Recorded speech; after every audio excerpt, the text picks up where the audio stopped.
Buenas noches, un gran saludo a las personas que nos sintonizan hoy viernes 21 de agosto, esta noche lluviosa, aquí en el programa La Otra Cara de la Moneda Constitucional. Hoy me acompaña el secretario general de Ciclafin, Jorge Carpín, y tenemos a una invitada especial, Sofía Guillén, economista y activista social. Buenas noches, Jorge. Muy buenas noches, Noily. Muy buenas noches, Sofía. Un gusto tenerla en nuestro programa en streaming. Y un saludo muy cordial a las personas que en este momento nos están viendo por Facebook Live en la plataforma de Facebook. Y esperemos que este tema, que es bastante importante, que sea de agrado y que podamos dar una visión este, para la gente de la importancia que tiene el papel de las mujeres en lo que es la organización social, que tan importante es para la democracia y para el bienestar en general de todos nosotros. Buenas noches, Sofía. ¿Cómo está? Buenas noches, muy bien. Muchas gracias por la invitación. Encantada de estar por acá.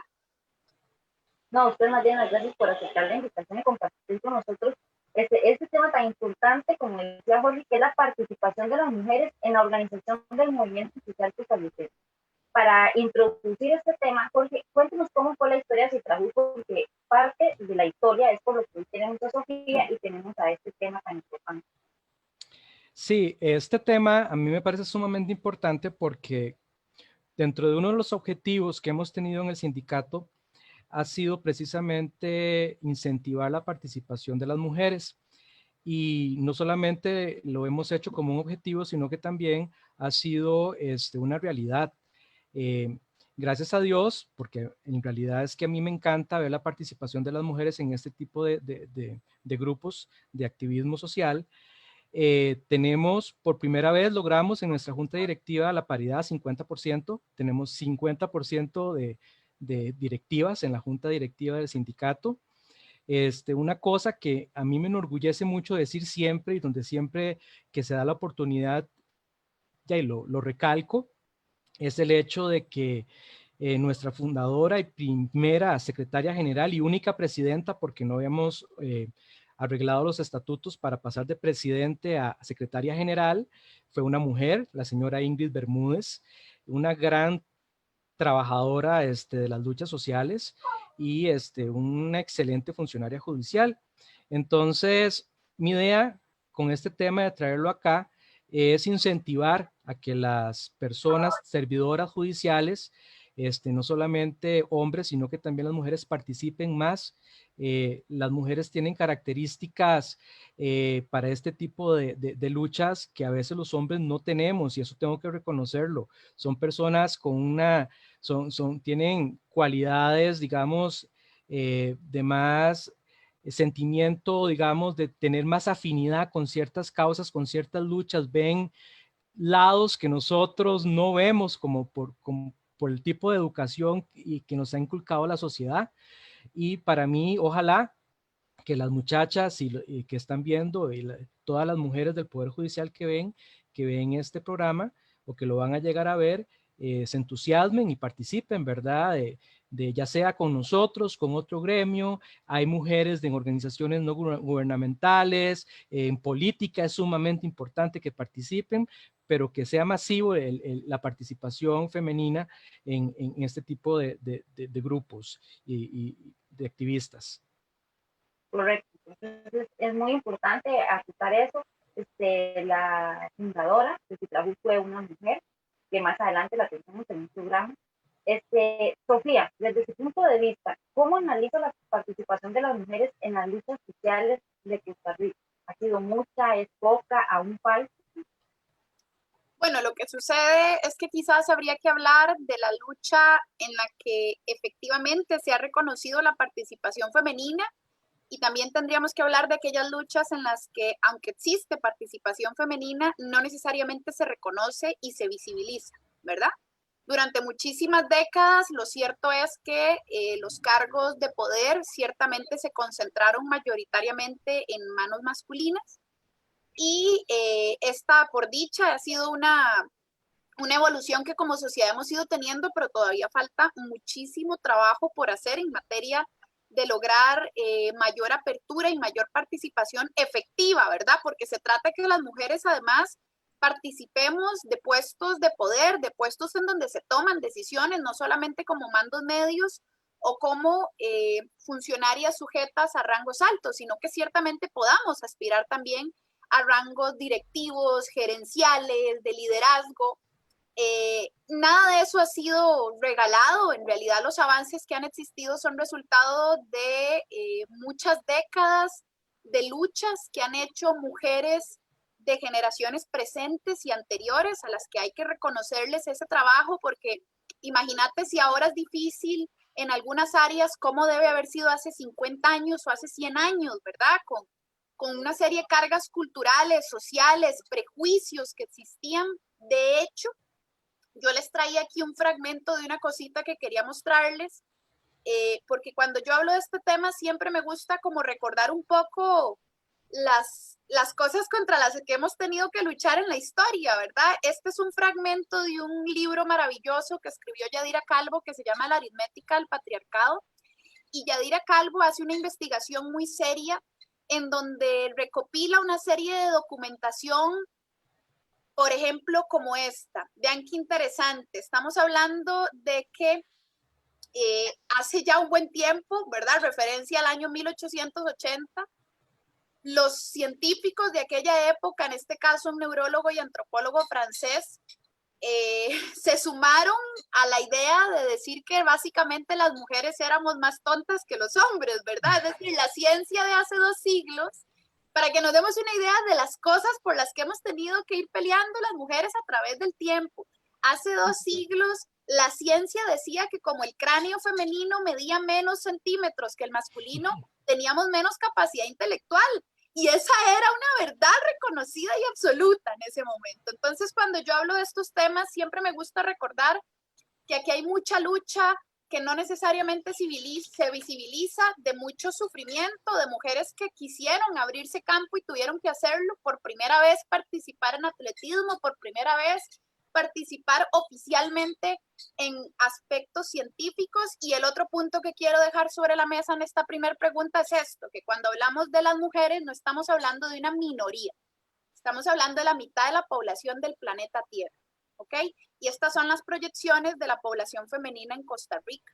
Esta es una tendencia que tiene la naturaleza, suele como equilibrar más o menos mitad de hombres, un poquito más, con más o menos mitad mujeres. Entonces, cuando hablamos de los pesares y de las dificultades que han implicado para las mujeres lograr abrirse trecho en la sociedad, tenemos que recordar estas dos cosas. Uno, no somos minoría, somos la mitad de la población del planeta. Dos, nos ha tomado siglos lograr abrir espacio para votar, lograr abrir espacio para formar parte de las comunidades intelectuales y académicas, lograr poder ir a una universidad. Esas cosas no fueron de gratis, esas cosas son gracias a mujeres de hace muchísimos años que dedicaron su vida a poder abrir trecho. Bueno, haciendo un énfasis a lo que nos está compartiendo Sofía, con esto me llama poderosamente la atención de que en aquel momento la ciencia totalmente no desarrollada, ¿verdad? Se dejara decir semejante cosa con el tema de que las mujeres eran más tontas por el tamaño del cerebro. Yo quiero comentarles algo. Bueno, ustedes saben que mi formación es científica, yo soy químico y para estudiar química, puchica, hay que tener cerebro. Y la gran mayoría de los profesionales en este país, en esta ciencia, son mujeres. Y son mujeres químicas súper valiosas, inteligentísimas, que aportan demasiado a la academia, a la investigación y al desarrollo de la industria. Entonces vea cómo la misma ciencia está descartando, digamos, lo que la misma ciencia decía anteriormente. O sea, es algo increíble lo que son de capaces las mujeres en ese sentido y son casi que me animo a decir que mucho más inteligentes que nosotros los hombres. Otra cosa interesante que le recalco allí es que también es un dato que es importante, que si no lo conocen, que la primera mujer y casi que la única durante muchos siglos de continuar la cátedra de Isaac Newton en la Sorbona, en Francia, en física fue una mujer, Marie Curie, ¿verdad? Y la única mujer que ha ganado 2 premios Nobel diferentes en 2 ciencias, en química y en física. Solo para que vean. Y otra cosa importante con el tema de la importancia de lo que viene creciendo a nivel de población de las mujeres, que son mayormente más fuertes electoralmente hablando hoy en día. Las mujeres a nivel de padrón electoral son más que los hombres. Y ese es un dato que se puede verificar ahí en el Tribunal de Elecciones. Si no es que estamos muy parejos ahorita, generalmente cuando yo he consultado ese dato, ha sido mayoritariamente un poquito más, 51, 52%, que son mayor las mujeres. Entonces tienen, imagínense, una cuota de poder en lo que es la elección de gobernantes, pero no tanto así se ve reflejado en la participación y en los puestos ya elegidos, ¿verdad? Porque cómo cuesta primero que los partidos políticos hagan conciencia de la necesidad de colocar mujeres capaces en los puestos elegibles, porque las ponen por cumplir, pero en puestos no elegibles. Entonces, a la hora de contar los votos, al final siguen siendo minoría. No recuerdo yo, quizás la Asamblea Legislativa pasada fue la que tuvo mayor incidencia. Y pasos adelante hemos dado. Por ejemplo, el Poder Judicial, la primera mujer fue hasta hace poquito, Sarela Villanueva, ¿verdad? Solo hemos tenido una presidenta de la República. Pero en fin, o sea, hay que avanzar más en estos temas para dar, digamos, equidad en participación, abrir espacios para que sean cada vez más mujeres participando en todos los ámbitos importantes de la sociedad. Correcto. Y ahora que usted daba sus datos y hablaba de la igualdad, Sofía, ¿cuál es la importancia de que la mujer participe en esta lucha social? Bueno, es fundamental que las mujeres participemos en los diferentes colectivos sociales porque ciertamente vivimos realidades que son relativamente distintas, enfrentamos una serie de barreras que en nuestro caso están magnificadas o son más grandes. Por ejemplo, el famoso trabajo doméstico no remunerado, que ya vieron ustedes que con una cuenta satélite en el Banco Central estimaron, porque la ley lo obligó, ese fue un gran avance, un proyecto de ley que se volvió ley de la República para obligar a que las cuentas nacionales de producción contabilizaran a cuánto equivalía del Producto Interno Bruto el aporte que hacen las mujeres que trabajan en su casa, que no reciben un sueldo, pero trabajan en su casa. Y esas cosas hay que visibilizarlas para respetarlas, porque realmente cuidar niños, cuidar adultos, cuidar personas mayores de edad, adultos mayores, perdón, cuidar, cocinar, limpiar, lavar, en realidad eso es un trabajote, ¿ok? Eso es duro, eso es difícil, eso requiere habilidades en el tiempo también y no necesariamente se ha valorizado, pero además es que ese recargo femenino en la práctica implica barreras para nosotras que ay, solo realmente, vamos a ver, para que una sociedad avance debe incluir muchas voces. Y para que se avance hacia condiciones más equitativas, las personas que padecen realidades diferenciadas de discriminación o de barreras tienen que tener espacios y por eso es fundamental que las mujeres tengan o tengamos espacios y nos abramos trecho, porque es que nadie debería de hablar por nosotras, ¿verdad? Son realidades de muchísimos siglos arrastradas. Por ejemplo, y a propósito de los datos, porque alguien podría decirme, nah, pero eso es un invento, yo también lavo, también aplancho. Esto de acá son los datos de la encuesta de uso del tiempo del INEC. Y la encuesta de uso del tiempo estimó que el tiempo promedio que las mujeres usan semanalmente en labores domésticas no remuneradas es de 36 horas, mientras que las del hombre son 14 horas.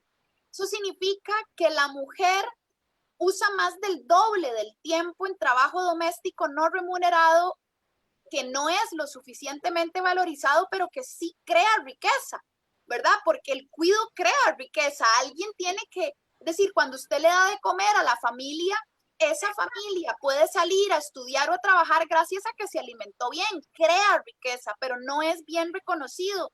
Y en la práctica se vuelven barreras para participar, por ejemplo, de la vida pública. Qué difícil es para una madre sola participar de la vida pública, en donde además está sometida a una serie de criterios públicos diferenciados, en donde además puede ser difícil que la madre pueda atender a un niño en periodo de lactancia, en donde se vuelve mucho más compleja la interacción política, mucho más agresiva. Es muy común ver que por ejemplo, que las campañas políticas fácilmente se inclinen hacia criterios mucho más sexistas, ¿verdad? En donde se divulgan fotos de una mujer desnuda con mucha más facilidad si la figura pública es mujer que si es hombre. Pero además vean, bueno, las tareas, ya sabemos la profundidad de las diferencias, ¿no? Pero además vean la edad a la que empiezan esas diferencias. La encuesta continua de uso del tiempo dice que desde los 12 años ya hay diferencias en los patrones de comportamiento, es decir, en los hogares, desde que son chiquitos y chiquitas, les enseñamos que está bien que el niño no tienda la cama, pero la niña debe tender la cama. Y esas diferencias las captura la encuesta de uso del tiempo, que se da cuenta que desde los 12 años las mujeres, las niñas de 12 años, dedican más horas, casi el doble de horas a labores domésticas que sus hermanos de la misma edad.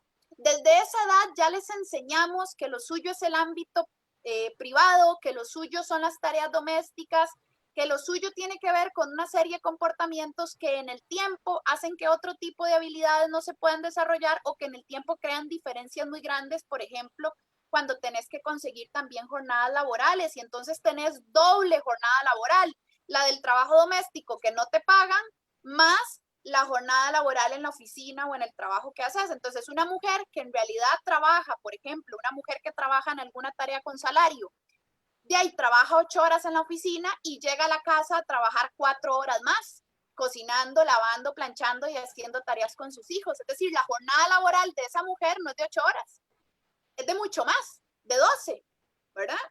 Eso le deja menos tiempo para el ocio, menos tiempo para la vida pública, menos tiempo para participar de otro tipo de actividades de recreación, de capacitación extracurricular, de política. Entonces, tenemos que ir como sociedad subsanando esto. Los hombres es importante que también comprendan que estas tareas hay que repartirnoslas, ¿verdad? Entre los dos, que la crianza de los niños pues tiene que ser compartida también, que lavar los trastes es compartido, hay que solidarizarse un poquito más, hay que sensibilizarse respecto a lo que está sucediendo para que nuestras compañeras puedan salir adelante cada vez mejor. Y también hay que respetar muchísimo más a las mujeres amas de casa. Hay que respetar y valorar el trabajo que hacen porque aunque no se les paga, crean riqueza y más bien habría que reconocerles de alguna manera esa creación de riqueza. Entonces, ¿por qué es fundamental? Me preguntaba la compañera, ¿por qué es fundamental que una mujer participe en los movimientos sociales? Porque ve las realidades que vive. Y si no hay nadie que vive esa realidad, que participe de la política pública pierde la posibilidad de incluir esa perspectiva y de incluir esa sensibilidad cuando se habla de proyectos de ley. Por ejemplo, una jornada de 12 horas, que es un proyecto de ley que está en discusión en la Asamblea Legislativa. ¿Qué significa una jornada ordinaria de 12 horas para una mujer trabajadora? ¿Qué pasa si esa mujer es madre sola y el proyecto de ley que discuten en la Asamblea Legislativa permite una jornada de 12 horas que dice que es voluntaria, pero que como hay 500,000 de personas desempleadas, al final va a ser obligatoria porque si no te gusta la jornada, te despiden y ya? Así que aguantate la jornada de 12 horas, trágatela lunes, martes, miércoles y jueves, o jueves, viernes, sábado y domingo, o cualquier día porque el proyecto de ley no dice qué días. ¿Qué significa eso para una madre sola que tiene que cuidar 2 hijos? ¿Dónde deja a los hijos esa cantidad de tiempo? Dijo el presidente en las redes de cuido. ¿Quién dice que las redes de cuido operan y logran cubrir a todo el mundo? ¿Quién dice que operan en ese horario? Ese niño o niña que depende de su madre, que en este caso es una jefatura de hogar, en el ejemplo que pongo, de ahí quedó básicamente solo porque su madre va a tener que ir a trabajar y luego de esas 12 horas de jornada ordinaria va a llegar a la casa a seguir trabajando, solo que en trabajo doméstico no remunerado, porque va a tener que cocinar para el día siguiente, porque va a tener que lavar, porque si el niño tiene tarea hay que ayudarle a hacer la tarea. Entonces uno dice, bueno, ¿qué pasó con la perspectiva de género que supuestamente este gobierno tiene? ¿Dónde está? Por eso es que las mujeres tenemos que involucrarnos muchísimo más en los movimientos sociales y en los espacios de poder en donde se toman decisiones, para que no falte esa parte de la realidad al discutirse.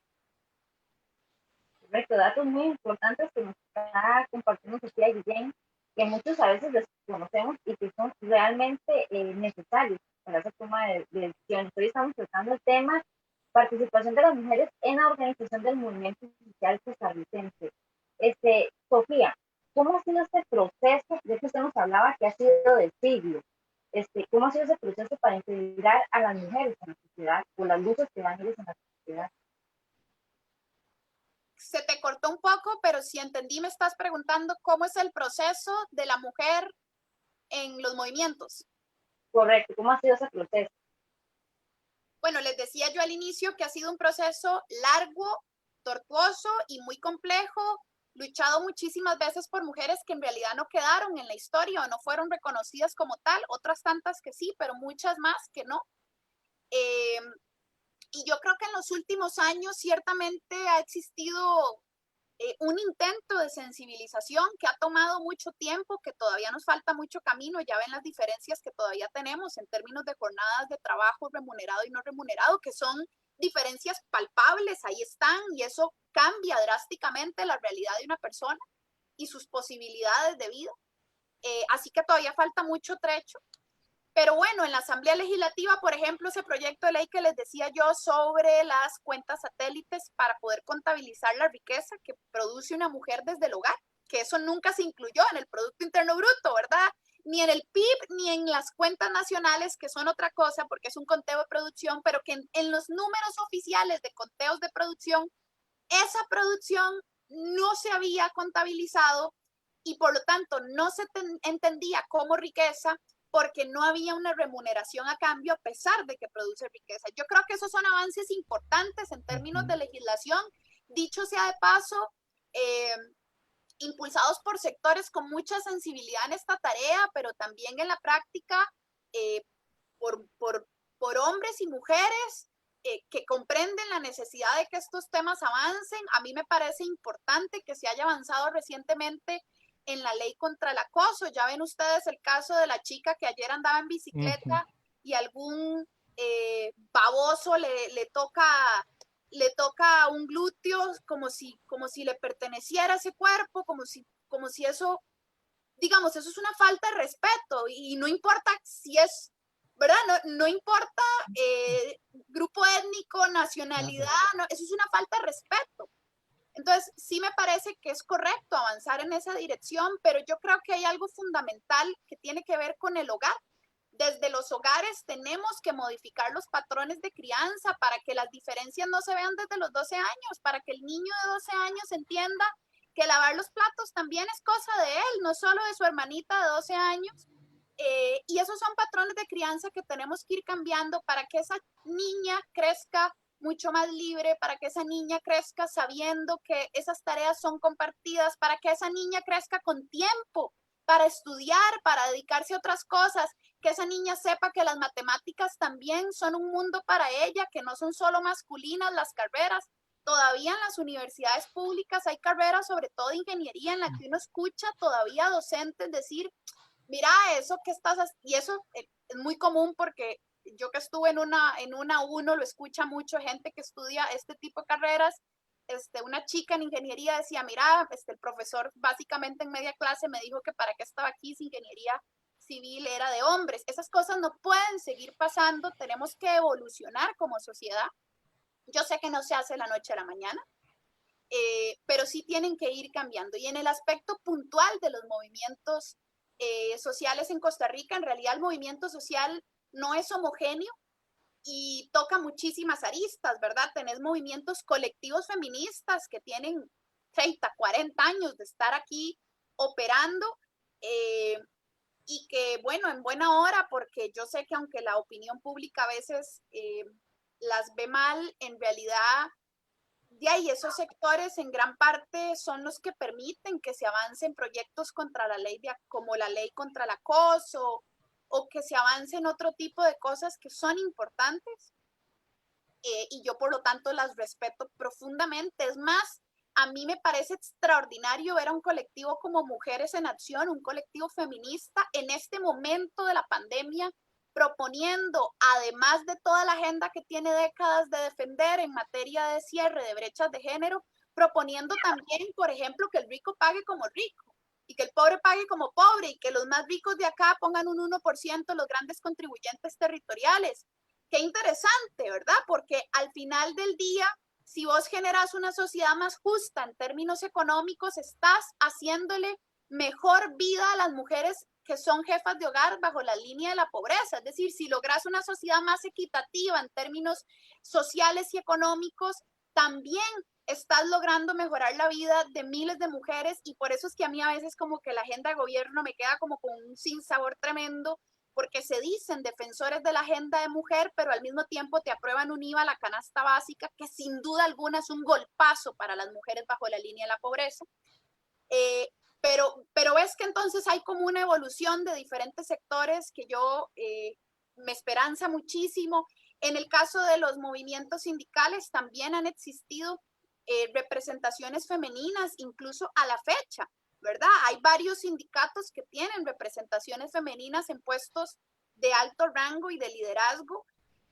Partidos políticos, algunos partidos políticos han sido mucho más reacios que otros. Hay partidos políticos que simplemente no quieren avanzar hacia la equidad de género. No se me olvida que en la legislatura anterior el PUSC, uno de los diputados del PUSC,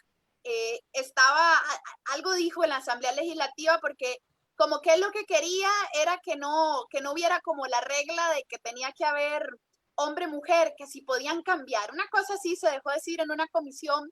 Yo decía, ve qué curioso, cómo cuesta que como sociedad asumamos la importancia de que esos espacios son fundamentales. Ahora, pues llegará con la ideología del PUSC, ¿verdad? Que ahí hay otro tema, pero en términos generales sí tiene que haber la posibilidad de participación de hombres y mujeres, y bueno, ahí la población escogerá cuál de esos hombres y cuál de esas mujeres les representa más desde los intereses de clase y desde sus perspectivas, pero sí en términos de género tiene que haber muchísima más apertura. En las municipalidades tienen que haber más participación femenina, en las elecciones de diputaciones, de presidencia, en los ministerios, tiene que haber más participación femenina para que esa realidad también pueda formar parte de las decisiones de política pública, ¿verdad? Pero, insisto, ya ahí entonces damos un segundo paso, es el paso al plano más político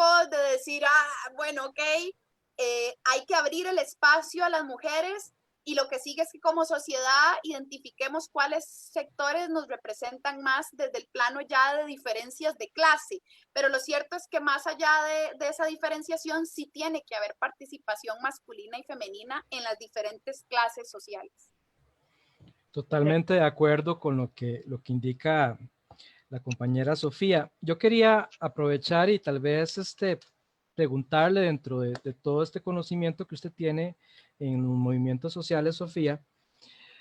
Nosotros somos un sindicato joven, recién vamos a cumplir 8 años, hemos hecho bastantes esfuerzos en ese sentido de buscar la equidad, ¿verdad?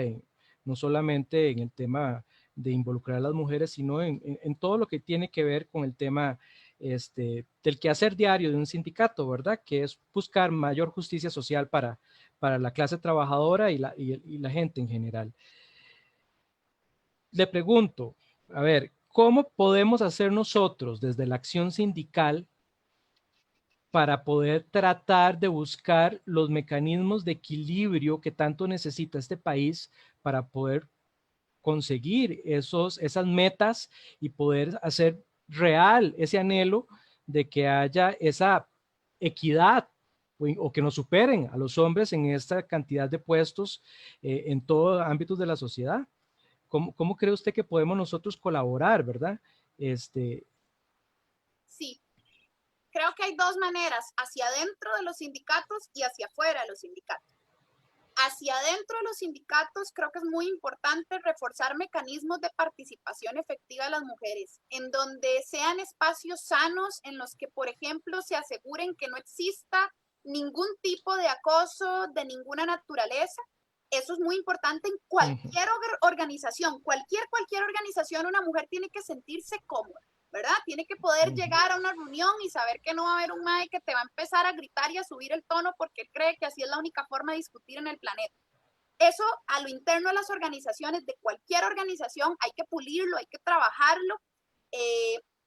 Espacios sanos, entonces, es mi primer punto a lo interno de la organización. Segundo, los mecanismos de participación efectiva pasan por detallitos que a uno a veces le parecen muy chiquititos, pero son muy importantes. Por ejemplo, los horarios de las reuniones. Bueno, ahora es que se hace por Zoom y eso ayuda un poquito, pero por ejemplo, a veces las reuniones son presenciales y las mujeres que son madres de ahí no pueden participar de algunos horarios porque de repente no les da el tiempo, porque no se cuenta el hecho de que tienen que traer a un niño, por ejemplo, tener espacios de cuidado en donde esos niños y niñas puedan estar mientras su mamá está en la reunión, tranquila, ¿verdad? Son pequeñas cosas, a lo mejor a uno le suena pequeñito, pero a esa mujer saber que va a ir a una reunión en donde hay un espacio sano, en donde hay un lugar de cuidado saludable para que su niño o niña pueda estar ahí mientras ella está en su reunión y puede participar de esa reunión y sin tener que estar tensa de que el niño se le cae o sale corriendo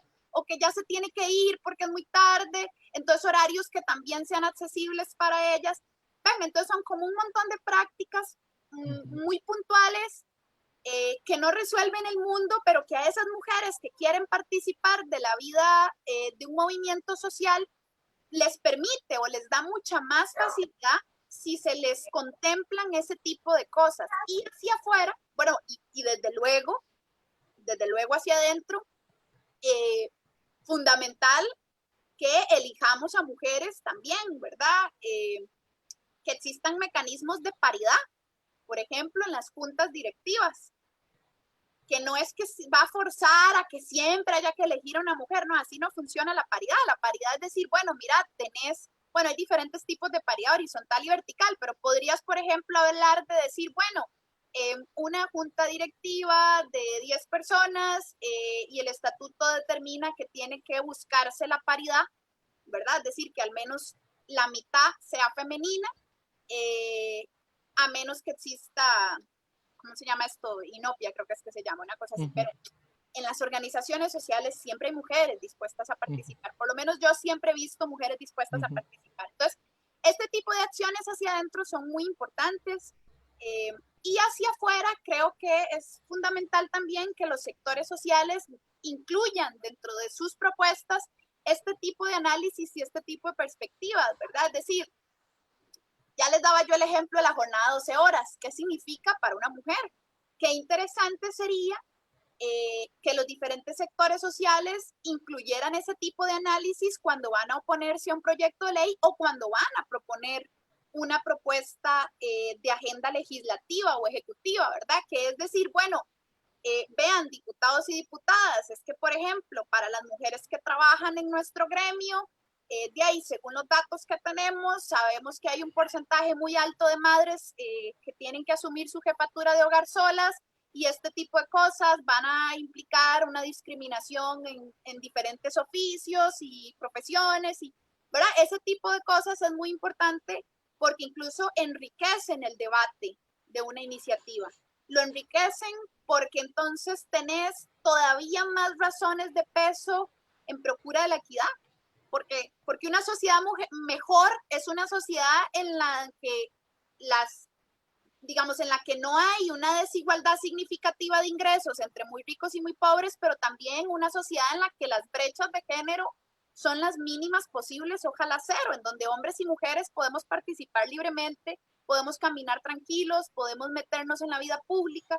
Entonces, eso es parte de la búsqueda de la equidad y una agenda solidaria. Ahora que hablamos tanto de la solidaridad y la nueva normalidad, que ojalá la nueva normalidad no se parezca a la vieja, pero esa sociedad más justa y más solidaria pasa por más justicia y más solidaridad con respecto a la participación femenina, sin duda alguna. Es decir, acá agarras los datos de pobreza y te das cuenta, y por eso es que aquí se usa la frase de la pobreza tiene rostro mujer. Eso es porque una parte significativa de las jefaturas femeninas bajo la línea de la pobreza son jefaturas femeninas. Entonces, algo está pasando algo está pasando que no solo aumentan la desigualdad entre los hogares más ricos y los más pobres, sino que además hay claramente brechas de género. Tenés una tasa de desempleo abierto, según el último reporte de la encuesta continua de empleo con efecto COVID, tenés una tasa de desempleo abierto del 20% para los hombres y de 30.4% para las mujeres. Ninguna de las dos es bajita. 20 para hombres es un montón también. Pero son 10 puntos encima la tasa de desempleo de las mujeres. Entonces, tenemos que lograr conseguir una sociedad más justa y eso pasa indudablemente porque los sectores sociales propongan iniciativas que procuren, sí, la disminución de la brecha de desigualdad vía ingresos, pero también las disminuciones de las brechas de género en acceso a oportunidades, en permanencia en espacios y en participación femenina. Muy importante. Sofía, ahora que ustedes se hablaba de la participación de la mujer y que se espera que la mujer participe más y que le nazca, nosotros, bueno, sabemos que usted da charlas, aporta conocimiento y analiza la situación del país. ¿Qué la motivó a usted a ser parte de estas luchas sociales que da la mujer? De nuevo se te cortó. La pregunta es, digamos, ¿qué fue lo que la motivó a usted a ser parte de estas luchas sociales? Ah, gracias. Sí, ¿qué me motivó a mí?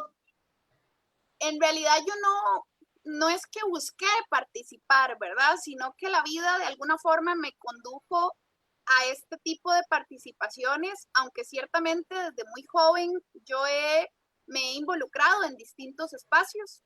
Yo fui criada en un hogar en el que hombres y mujeres podíamos aspirar a lo mismo. A mí nadie me enseñó cuando era niña que hay cosas que no podía hacer, nadie me dijo eso. Mi padre y mi madre me enseñaron que yo podía ser buena en matemáticas, que yo podía ser buena en oratoria, y me impulsaron básicamente a los proyectos que me gustaron, ¿no? Que si quería pintar, que si quería jugar fútbol, que si quería... Y yo creo que la crianza en el hogar hace mucho la diferencia, porque entonces creces como un ser humano libre, que cree que puede intentar cosas sin prejuicios de decir, uy, no, eso es para los chicos, no es para mí. No, voy a probar a ver cómo me va, si yo a lo mejor también puedo. Y creo que gran parte de lo que me impulsó fue eso, fue la crianza de un hogar en el que no existían barreras que me dijeran que había algo que no era para mí. De hecho, yo en el colegio estuve en un colegio técnico, en el vocacional Monseñor Sanabria de Desamparados, y lo que yo estudié ahí fue electricidad y electrónica, se llama electrotecnia. Algo que quizás diría, uy, pero eso es para chavalos, eso es para hombres, ¿qué haces ahí metida? De hecho, la mayoría de mis compañeros eran hombres.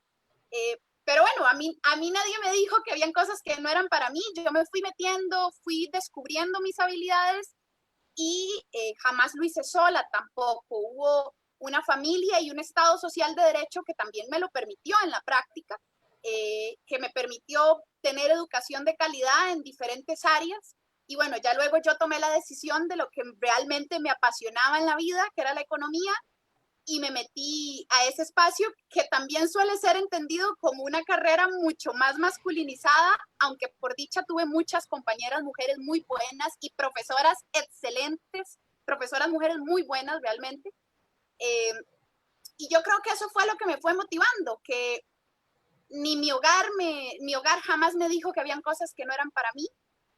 Y además había una red de solidaridad importante entre compañeros, compañeras, grupos de estudio, lugares donde poder ir, profesores y profesoras. Eso marca mucho la diferencia. Por eso es que a mí escuchar que un profesor de ingeniería se para a decir que eso no es para mujeres me indigna a otros niveles, porque yo sé lo importante que es que un profesor te impulse o una profesora te impulse a seguir adelante en un proyecto.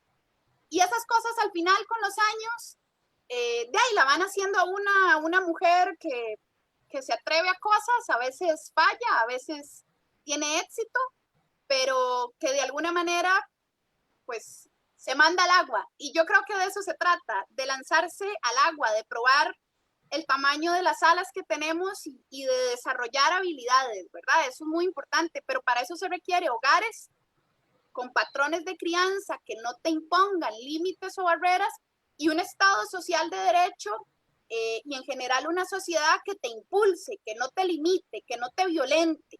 Eso es muy importante, ¿verdad? Yo creo que casi cualquier mujer en algún momento de su vida ha sufrido algún tipo de acoso, y eso significa que en la sociedad hay cosas que resolver todavía, que no pueden haber acosos laborales, no pueden haber acosos sexuales, no pueden haber acosos políticos, nada de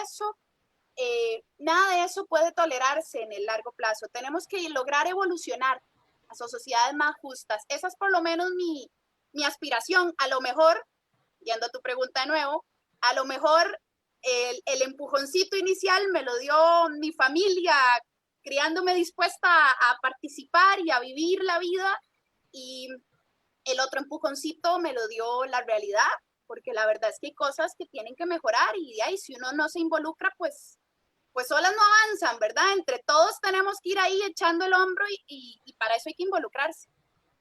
Sí, totalmente de acuerdo, Sofía. Muy inspiradora su motivación. Como en el tiempo en estas cosas pasa volado, ¿verdad? La conversación ha estado sumamente interesante, casi que para segunda y tercera parte.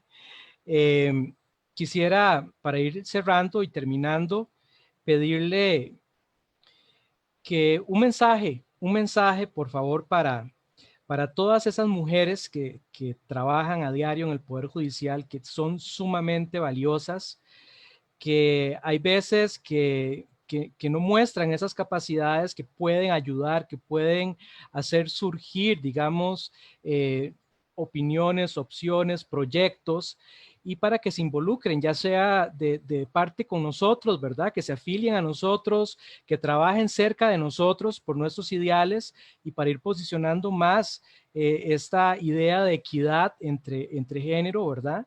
Y también para los demás. Es más, yo sé que usted es dirigente de este grupo de Mujeres en Acción. Invítelas a participar.